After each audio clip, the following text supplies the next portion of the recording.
Morning, guys. Starting a new project here. I picked up another bandsaw. It was an American-made Wilton. Couldn't get a year off of it, but it's a model 3535 back when they were still made in the U.S. And the problem we have with it is this drive wheel. This is what actually drives the band on the bandsaw. It's got an internal ring gear cast in. This is a cast iron piece.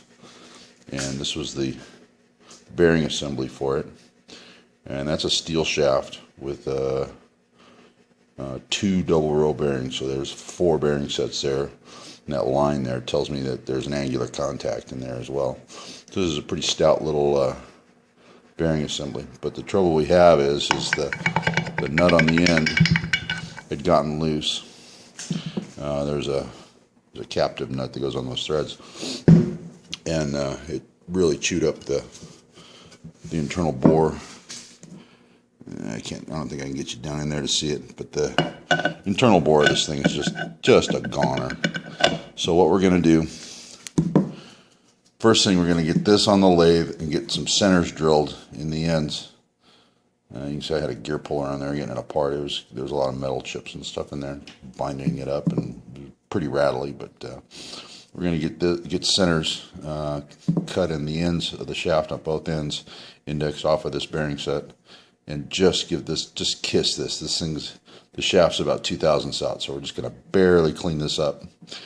And then we're going to get this thing chucked up in the lathe, and we're going to index off of the ring gear here, and we're going to clean up this surface so we get a clean index, and we're going to run a dial indicator off of where the band runs, and we got to make sure the gear runs straight and the band runs straight. And then we're going to rebore the hole. We're going to bore this tapered. We're going to turn this down straight. Then we're going to make a very small bushing that goes in there. And when this nut goes on, the taper is going to crush down and pinch on the shaft. So it's going to be like a wedge-mated connection. And then instead of a square key, we're going to just drill down with a mill and drop in a piece of drill rod to pin it all off. And then the nut and washer will hold all that captive. All right, so I think we're going to start with this, get this in the lathe, get centers on it, and get this skim cut done. But we need to index off of the actual bearing surface, so we start off running true. I'll show you the setup on the lathe next. Okay, we're back on the lathe, and we've got the bearings in the 4-jaw. This is a 4-jaw independent chuck, and I put a dial indicator. I actually use these long, there's some glare there, let me get rid of that. I use these long indicators for work like this. It's got a nice long probe, and you can get in and do your work and get your part indexed and without the indicator getting in your way. The little 1-inch ones just don't get in close to a chuck, and then you risk the chuck banging into your nice indicators. But yeah, here I'm going to spin the chuck by hand and show you how much run out I got. It's less than half a thou. Actually, I can run the machine.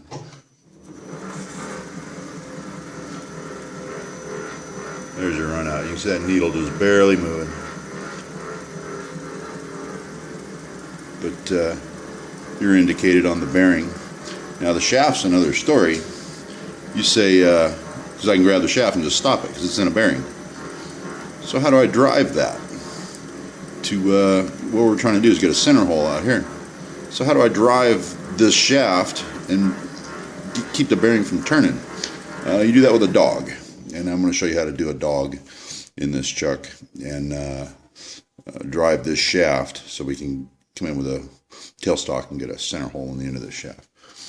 On a big diameter wheel like this, those are 10-inch diameter bandsaw wheels, and the bigger they are, the slightest variation in the center is going to make a huge difference out at the ends.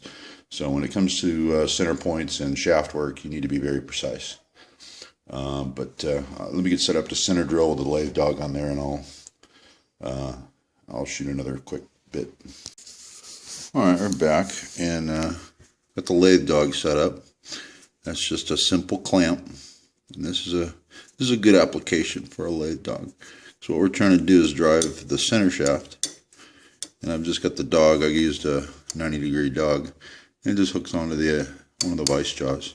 So that'll drive the part nicely, and we can get our hole in there.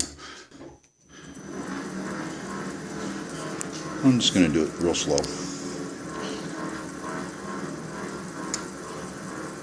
Just get it spotted. And just a tad of oil.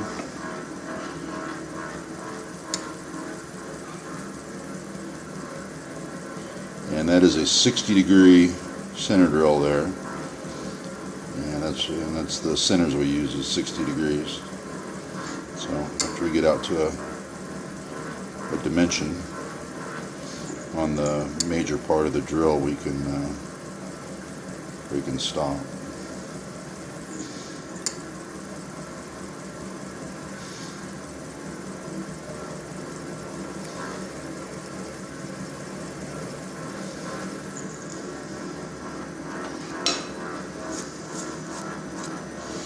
Do a little more.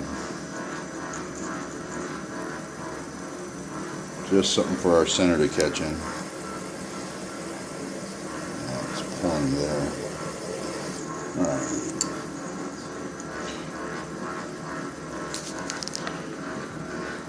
Well, my machine is yin-yanging this morning. The gear oil in the head is so thick.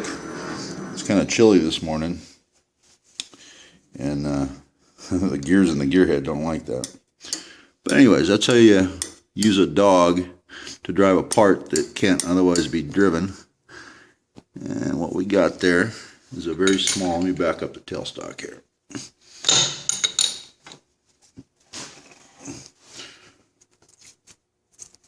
What you got in there is a very tiny 60-degree, see if that thing will focus, there you go. You get a little 60-degree center in there that we can mount on our live center when we go to mount this thing on centers. And that's a bearing tailstock attachment. It's called a live center. And they call it live because it's got a thrust bearing in it. And this is hardened and ground and accurate within a half a thou. So this just mounts in the tailstock and into the part like that, so we can spin it on centers. Right now there's no way to cut this part of the shaft here because the dog's in the way, so we have to mount it on centers to get us some working clearance. So we got our shaft done, cut on centers, and that's the face side. And what I think I'm going to do here, since this is a 3/4 shaft and a 3/4 thread, and I need to trim this down, this surfaces out about 6 thousandths. So I'm just going to take enough off of this to clean it up. But then at that point, our thread's too big for us to slide anything down on there. I'm going to take, this is a 3/4 fine thread. I'm going to take this down to 5/8 and actually step this shaft and rethread this. And then I'm going to take just enough off of this. This is our load bearing surface, and I don't want to diminish the size of that shaft too much. So I'm going to take just enough off to clean it up here, and then take that thread down to a smaller. And while I have it on centers, I'll take out all those boogers. Someone was in there. Okay, it looks like they put it together with a chisel. But I got my center hole in there clean, so at least I can get it mounted up. There's not a hell of a lot there to chuck up on. So there's not a lot of room to do any dog work. So, and we're back on the lathe, and this time I've switched out to my 3-jaw scrolling chuck, and I mounted a center in here. This is just a dead center, and I faced the point of it to 30 degrees on each side. Gives me a 60-degree included angle, and so I got dead center on that side and a live center over on this side. And just for the heck of it, I stuck my indicator on there just to see what kind of run out I'm getting. Each one of those graduations is a half a thousandth, so it's got about a half thou twitch to it. I'm riding right on the bearing, and it's mounted on centers on the shaft right now. So we're pretty darn close. Okay, we're down to size here. Like I said, I just I only took 4/1000 off of this just to clean that up. And then we're turned down to diameter for the threaded portion. So this portion is going to get single point threaded. This is just going to remain what it is. I made sure it was the same all the way across. I mic'd it at both ends to make sure it's a good flat cut. There was a little bit of a booger left in there from some of the damage, but I'm okay with that. I'm going to probably round this corner a little bit, put a little nose radius in there, then I got to give myself clearance on the nose for my threads and some back clearance back here for my threads. But that's what that shaft's going to look like. Okay, threading next. Okay, so we're back, and let me get this light up here, get rid of that glare. And we're threaded over there, 5/8 fine thread. And our shaft's turned down where it's a nice even size. So, and it's well, this shaft and the threads are all concentric with these bearing surfaces here. Within what do we say, a 1/2 thou. So far our shaft's good. If we can get the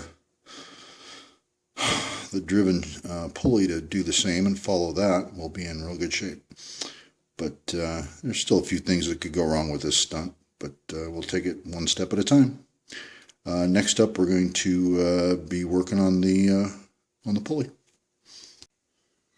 Okay, we're back, and got my Monster 3 jaw in there. This is just a scrolling chuck, but I checked it in 3 different places in alignment with the jaw, and I just take a Sharpie and write it down on the chuck, and I go off the dial indicator directly in line with the chuck jaw. This one we're at 0.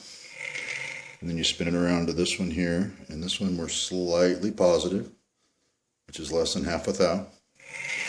And then this one we're slightly negative, which is less than 1/2 thou.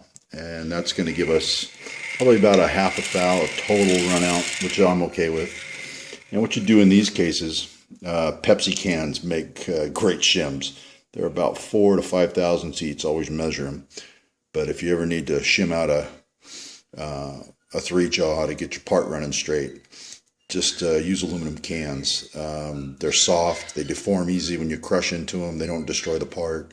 They make darn good shims. But anyways, I think we're nice and concentric now, and we're good to bore that hole in the middle. We're going to open it up and run that out to a taper.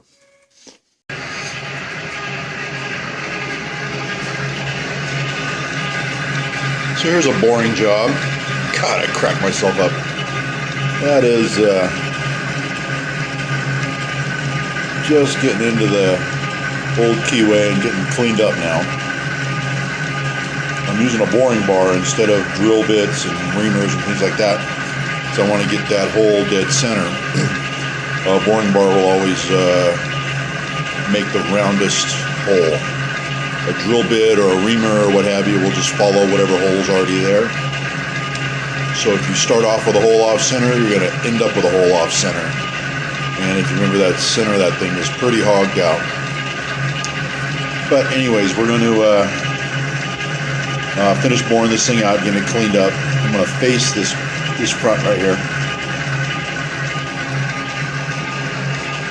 And then we got to bore it to a taper. And to do that, I'm going to be setting the compound to the right, to the correct angle. And boring the inside of that at a slight taper. And we're still got to make a bushing to fit on the shaft, but I'll show you how all that goes together here in a little while. Alright, so we're done with our sheave pulley, whatever you want to call this thing. And what we did is we bored a straight hole. We faced this off. We set our compound, trying to get the angle. Set our compound to 2 degrees. So that has a 2-degree bore, 4 degrees total, so it was just 2 degrees per side. So it's a 4-degree total bore. It's small on this end and big on the other end. The nut's going to go here. The bushing is going to be tapered. So that when we tighten this bolt, it wedges down onto the bushing. And the bushing was actually going to be made so it just clamps down to the shaft. When I'm done, this is what's called as a wedge-mated connection, or also known as a taper lock. But this part is done, and it's coming off the lathe now. The shaft is finished. I ran down to the hardware store and got a 5/8 nut, a 5/8 short nut, and a nice heavy washer to bolt everything down.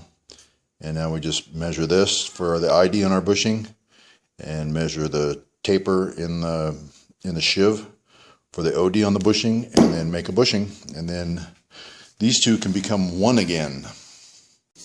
Okay, back over on the bench, my taper's done. That's a 2-degree taper on the outside, and bored to match the shaft on the inside. And this it just drops in there. I left 1/10 of an inch for clearance on this side and on this side. That'll leave me room for my nut and everything to take up, and for that sleeve to crush inside of there and create a zero clearance fit. There's one last thing to do. I have to create a slot down the side, and I'll do that on the mill. And I'm going to use a slitting saw, and we just take the part and put it in the mill and run the saw blade, make a longitudinal cut on the bushing, and that'll give us our clearance for this bushing to crush into the sleeve, and for the taper to force the sleeve down onto the shaft and make all three as one. So I'm just going to run a quick slot through that, and then we can start assembling it and pin it off. So here we are. I got the bushing slotted, and everything's assembled. And I've got a nut and washer, extra heavy washer, and a half nut to go on it. When that pulls in, so that bushing is just below the surface. When that all tightens up, it's not going to bring the bushing up flush, but I needed some clearance to allow for the crush. But you can get an idea how that bushing is supposed to pinch in there. Getting these apart is a trick, and it sometimes takes heat. After you just sometimes put a torch on the hub and let the hub expand a little bit to get them apart. I just knocked this in with a rubber mallet really quick, and you can't pull that out. That thing's really in there. You just can't get it out. And here you got it back in the lathe. I got the shaft in, nut and washer in tight. And I just chucked up the bearings in the 3-jaw. And I'm just going to spin the assembly on I'm just using the lathe to just hold it so I can get my measurement device. But I did pretty good. I got about 2/1000ths run out on the entire assembly. So it's not terrible. And here we are installed. There's our wheel, and there's the gear that it mates with there on the back side. And we've got free movement all the way around. That sticky sound you hear is the gear oil I put in there. I put some 140 weight Hypoid in there. But this is an open geared bandsaw. It doesn't have an enclosed gear case like the Johnson. It had a enclosed oil bath gear drive. So I'm thinking this is going to be a pretty noisy little machine. There's the other drive there, and then this goes out to the other pulley. But you've got one pinion, one drive, and then one pinion, and this is the last drive, the final drive. So there's a lot of gears in that set, and this thing, if I spin it hard, you're going to hear what that thing's going to sound like. It's just open gears. An enclosed gearbox is much better for noise, but we'll see how it runs, what it sounds like when we get it all together. But yeah, this is just a quick repair, and all I got left to do is throw that bandsaw back together, and it's ready to roll.